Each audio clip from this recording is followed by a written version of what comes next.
This is the disclaimer for Wildlife Control Consultant and Pest Geek Podcast for the Living the Wildlife podcast.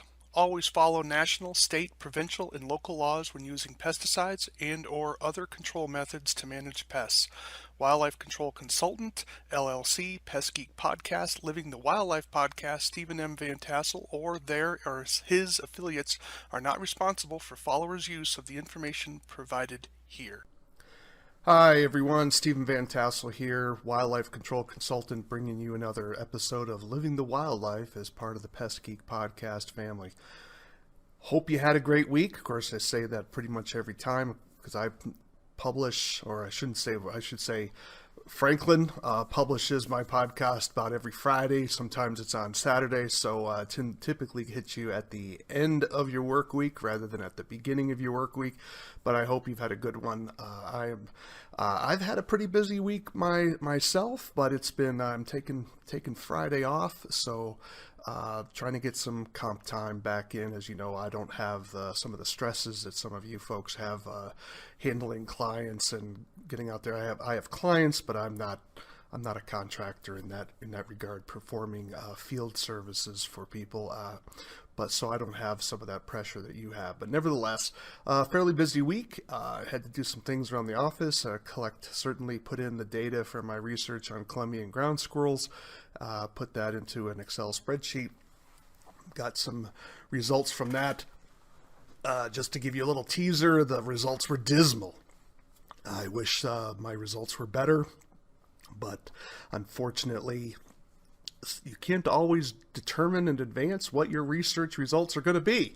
And that was certainly the case for me, but hopefully my pain will certainly save pain in others from the particular technique that I was using to try to control Colombian ground squirrels. So I can certainly say that what I was doing was not working by any stretch of the imagination. But nevertheless, enough about me.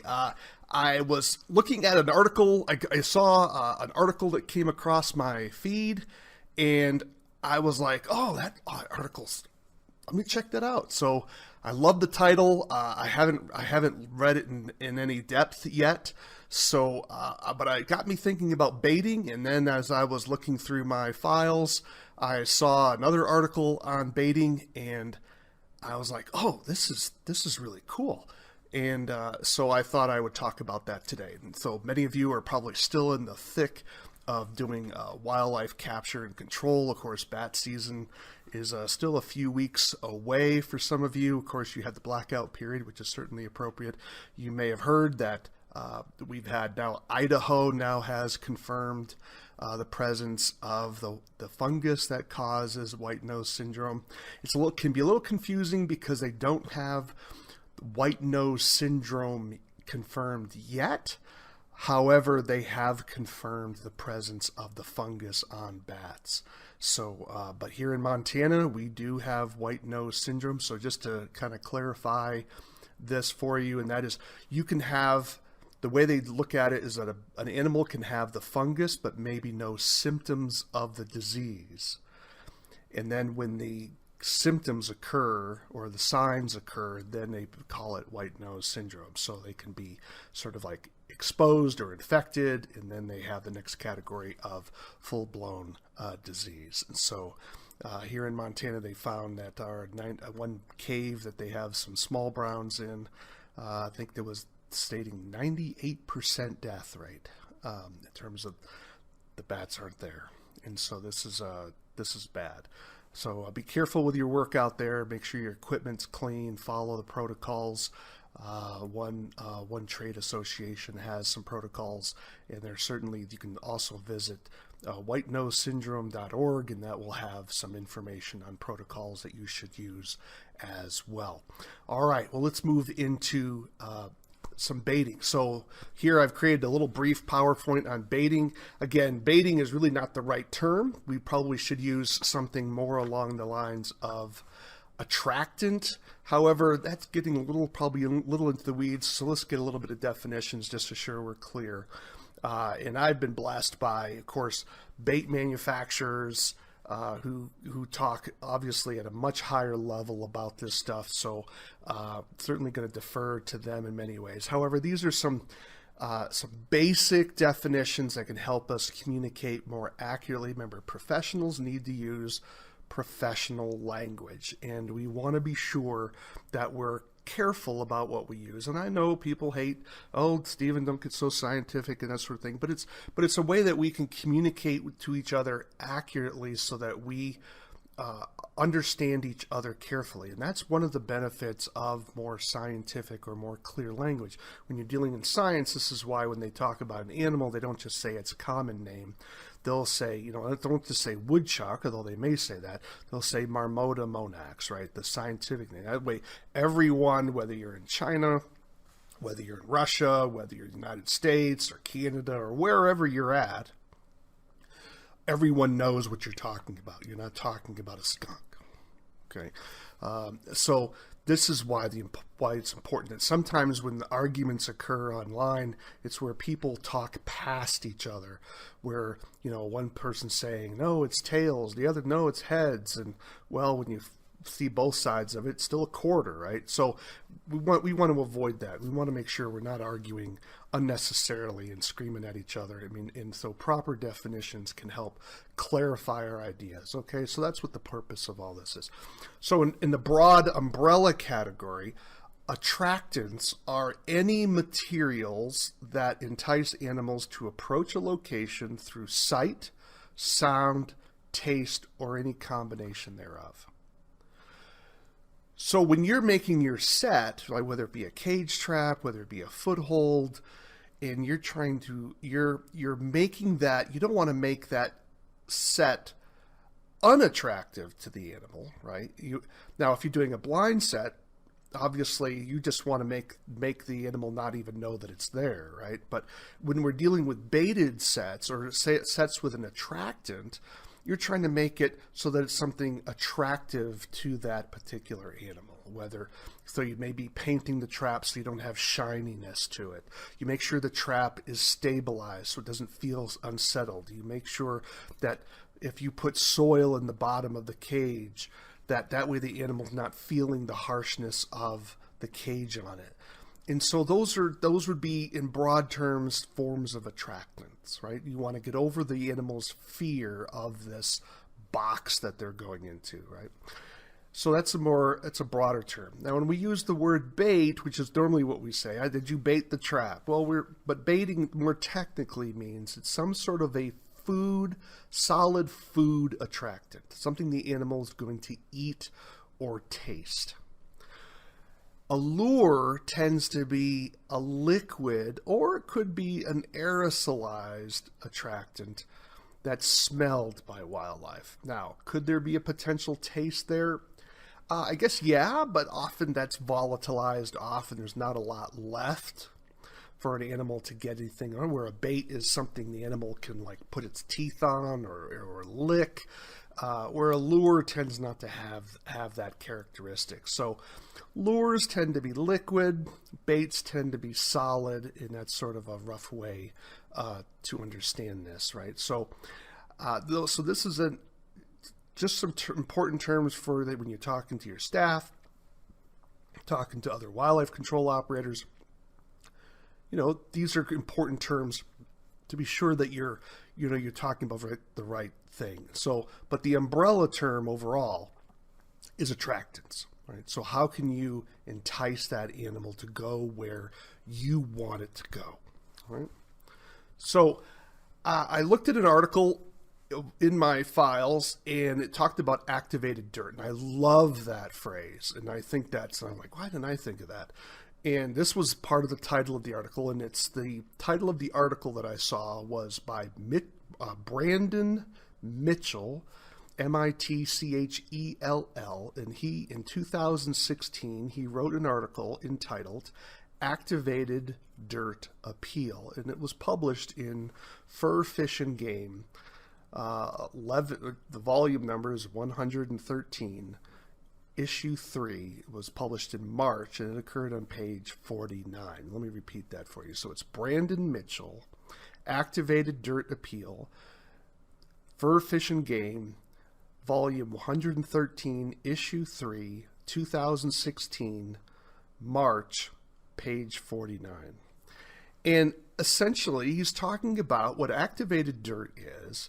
It's when you capture an animal, the soil that is contaminated with the animal's urine, feces, glands, that is what is activated dirt. It's not just ordinary soil, it's soil full of the odors and presence of that particular animal. That is valuable. Believe it or not, it's valuable. And I'm not suggesting that Mr. Mitchell is the first person that came up with this. I'll have some other names that I'll list here shortly. But he did put it in writing, and he pointed out that this soil can be useful in attracting animals into your trap. Now, he was talking primarily in the context of footholds, but I can assure you from personal experience, I've used it on woodchucks, for example, and I found it dynamite. It is, I believe some people even use it without any bait, additional food lures at all. They can just use the soil, which is truly amazing. So what is the role of this soil? What does it do? Well, I don't think we have any scientific proof of what exactly this soil does. However, here's some ideas that I'm just putting together. I'm not suggesting that this is gospel or anything. I'm just thinking that why would this soil be useful as an attractant for your trap? And so the three reasons I came up with were it could reduce animal fear. And that's one of the reasons why if you're doing foothold trapping for maybe carnivores, you're using urine of that animal. Why? Because you're letting the animal know that, hey, Mr. Fox, this place is safe. It's been visited by another fox. Or if it's for a coyote, maybe you're using fox urine. Hey, Mr. Fox, a red fox was here. That's your enemy. You want to check this out because now it could stimulate aggression. Or you could, if it's maybe a female urine, maybe it's like, hey, Mr. Fox, this may be a vixen that's interested in some romance, right? So whatever the reason that this soil works, whatever the reason this activated soil works, whether it's reduce fear, create interest, or stimulate aggression, or maybe it's a combination of all three, it doesn't, in the practical terms, it doesn't matter, right? You just want the animal in your trap. Well, this is probably why this product works. So what are some sources of this material? Well, if memory serves, and I can't swear to it because this has been a long time ago, I believe I first heard of this idea from Rob Erickson, and he now owns a company, I believe he owns it. He's certainly associated with it, called scientificwildlifemanagement.com. He previously owned, I believe, On Target ADC, I believe it was, and he was a bait manufacturer, and he was also the publisher of Wildlife Control Technology magazine, which has since been sold. But he is certainly, I think it would be fair to say, he is certainly a godfather within the wildlife control industry, and he was an early pioneer that helped commercialize this work back in the 80s. And he is still working. He's really moved into some coyote work, but nevertheless, I believe I heard this from him, or it might have been one of the training events where he had a speaker. So giving some shout outs to him and to those that he was associated with. Brandon Mitchell, I've already mentioned him. He was certainly the author of this article. Again, it's March 16th, 2006, March 2016 article on fur, fish, and game, if you want to go look that up. And of course, there are perhaps others who have discovered this on its own. So it's not a secret, but it's certainly something you don't always want to be telling your clients, right? So this is some inside baseball that we want to sort of keep within the trade organization of wildlife control, so that because it is a game changer, and it is one of the tactics that has some real merit to it. I mean, sometimes, baiting work can get a little like alchemy, right? Alchemy was the ancient study of trying to figure out how to turn lead into gold, right? And so sometimes baiting can be like that. Oh, there's a magic bait that's going to make all the animals run into your trap. Well, if you've been around long enough, we just haven't found that yet. We certainly know that there's certain baits that are pretty good, but if your location's off, it doesn't matter. If the animal's not going to smell it. So, but by the same token, we know that this does seem to work, and it gives you another tool in your toolbox to convince that animal to either into your cage trap, into your box trap, go toward your foothold set. Whatever type of device that you're using, it can be useful in that regards. All right, so let's talk about how you would apply the activated soil, activated dirt in your trapping program.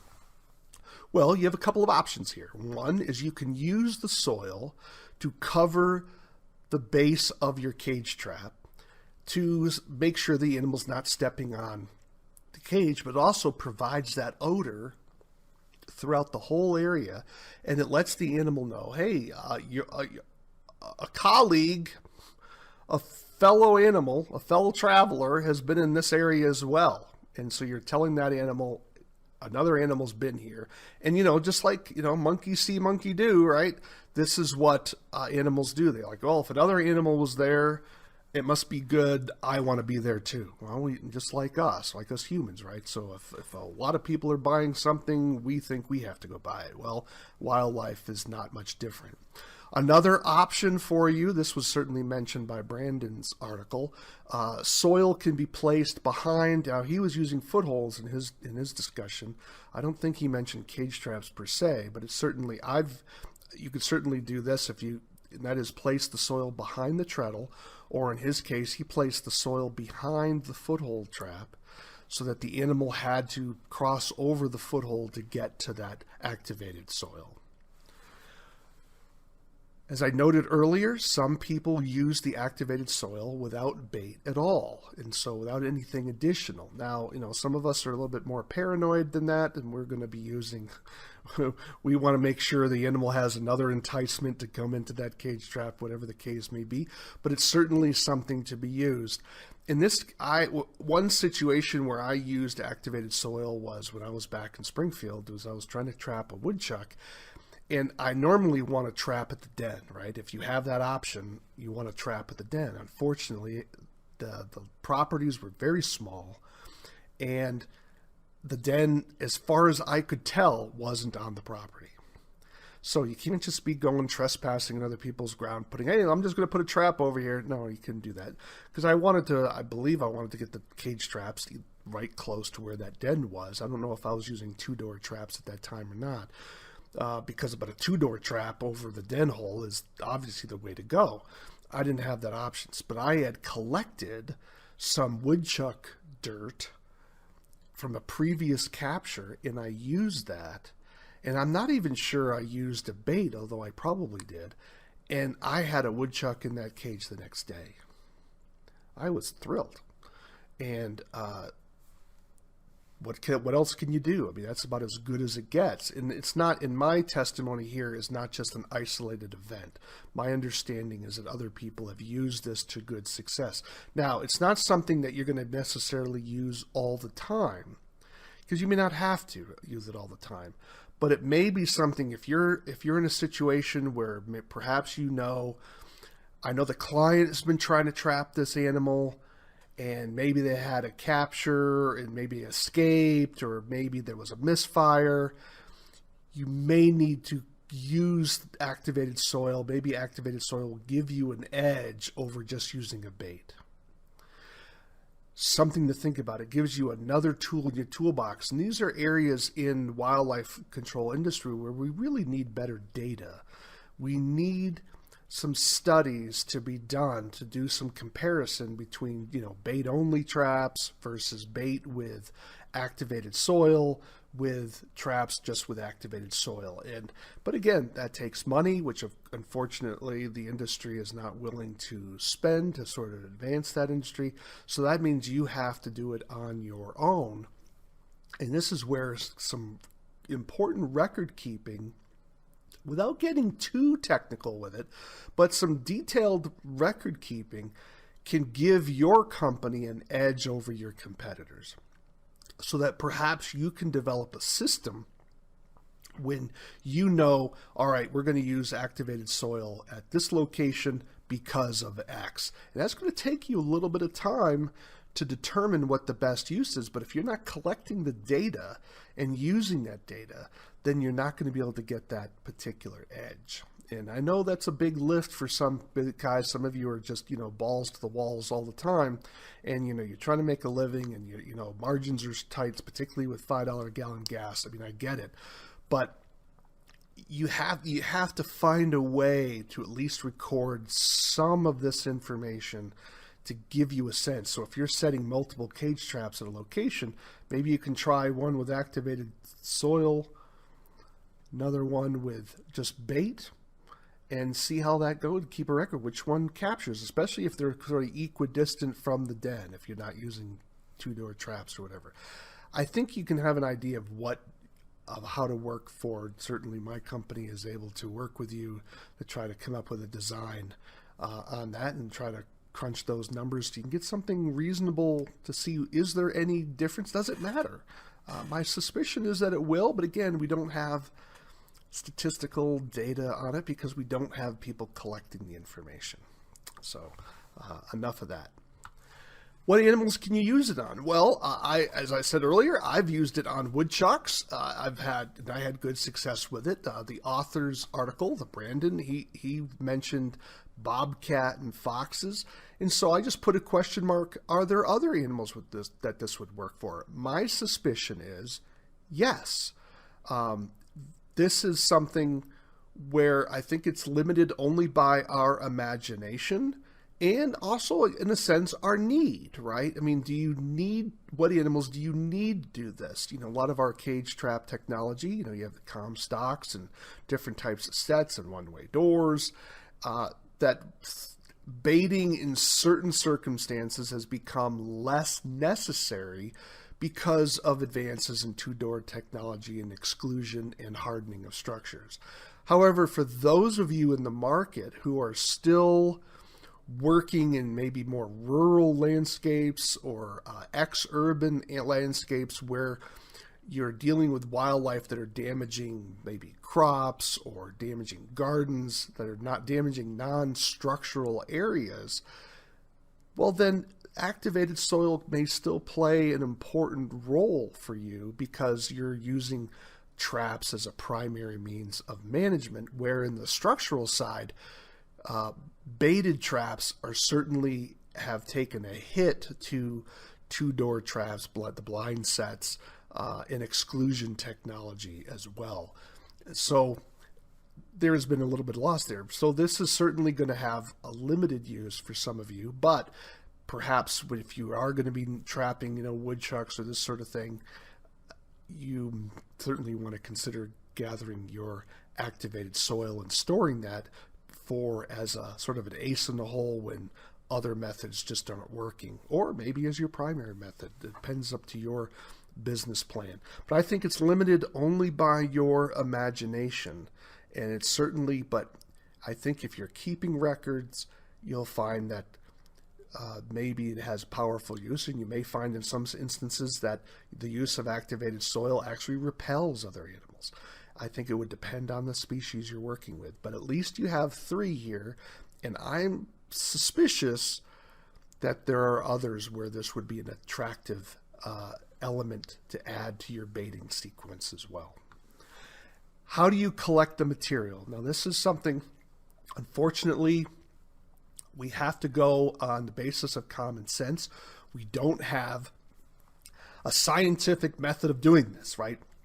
No one has studied, to my knowledge, that how to collect activated soil safely. Okay, so these are our best guesses. So I'm telling you to be careful. I don't want you to be paranoid. But remember, when we're dealing with soil that's been contaminated with urine and feces, and of course the glands of this particular animal, if it's shedding any gland material, that can contain biological hazards that could be dangerous to you, right? As I've said in some of my presentations, poo is bad. Don't touch that, right? Urine, you may have heard one of my previous podcasts where we talk about urine and listeria, right? I believe that's the right one. Listeria. So these are important infections that can harm us in a very significant way. So treat it appropriately. This is not something to be playing around with, right? So make sure you're wearing your good gloves. Make sure you're using shovels. Make sure you're careful that you don't cut yourself with this contaminated material. Avoid aerosolizing. That means when you're scooping it up to put into a container that you're not getting this plume of dust up that you're inhaling, right?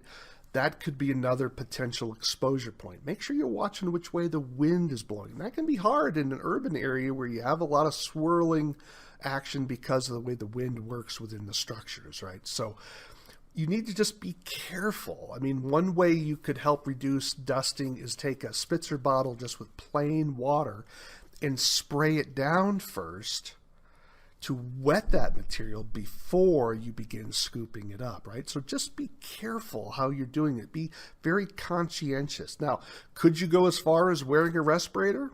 Yeah, I mean, there would be nothing wrong with that, right? It's not like it's illegal. Certainly it would be safer. And you also, especially those, if you're wearing a respirator with full face protection, obviously that takes it to a whole new level, right? But I doubt many of you are going to stop and do that. I mean, if you're not willing to take some time to write your records down, to see how certain baiting methods work, I doubt you're going to run to the truck and grab your respirator, right? So, but nevertheless, that's certainly going to add a lot more safety to this situation. So stay upwind or stay perpendicular to the wind when disturbing the soil, and avoid disturbing soil in enclosed spaces. Again, when it's outdoors, things are able to dissipate. When you're in an enclosed area like a crawl space, you run a higher risk of inhaling some of these maybe contaminated particles that could cause you an infection. Store the material in a good plastic bag, like a good Ziploc bag or plastic jugs. The author, Mr. Brandon, was mentioning he stores his in sealable gallon jugs, probably milk jugs, I'm assuming, with a screw top lid. You can still find those in certain areas. But something where they're going to be secure. And then we were always taught to freeze it. Now, don't put this in your freezer that you're using food with, right? You probably have a freezer that you're using for your carcasses, the animals that you capture. It's a designated freezer for non-food elements, right? You shouldn't be mixing wildlife with your food items. This is not a good idea. Certainly, it's why you read in the lab, no food, no drink, right? Because you have contamination issues and potential health hazards, right? So we would just freeze it. And of course, you want to be sure everything's properly labeled. You want to be sure what species. You want to have the gender if possible, and the date when it was collected. You may even want to put in the location where you collected it. It's up to you to determine how much data you're collecting. But the point is when you grab it, you want to know, well, this was from a woodchuck, this was from a fox, this was from a coyote, this was from a raccoon, right? Or this was from a skunk, this was from a female skunk. There you go. Now you're looking at, if you're in a situation where if you have a female skunk perhaps in heat, now that would be some hot material. Maybe you'd be grabbing male skunks from all over the place, right? So if you're using it at the right time of year. So these are some things that we need to explore and expand as an industry, and I'm hopeful that we can expand our knowledge in this particular area in the near future, hopefully. And if not for the industry's sake, at least for your company's sake, would love to hear comments from you if you have any of those. So that's basically it. Activated soil, or activated dirt, as Brandon called it. But nevertheless, I think it's another little tool in your toolbox that you may find helpful to capture that problem animal that just won't go into your trap by other means. Well, I'm Stephen Vantassel. You've been listening to Living the Wildlife. I'd love to hear from you. You can reach me at wildlifecontrolconsultant@gmail.com. wildlifecontrolconsultant@gmail.com. Do take a few moments, if you would, to subscribe to the channel. Make sure you ring the bell. Give us a 5-star rating if you could as well.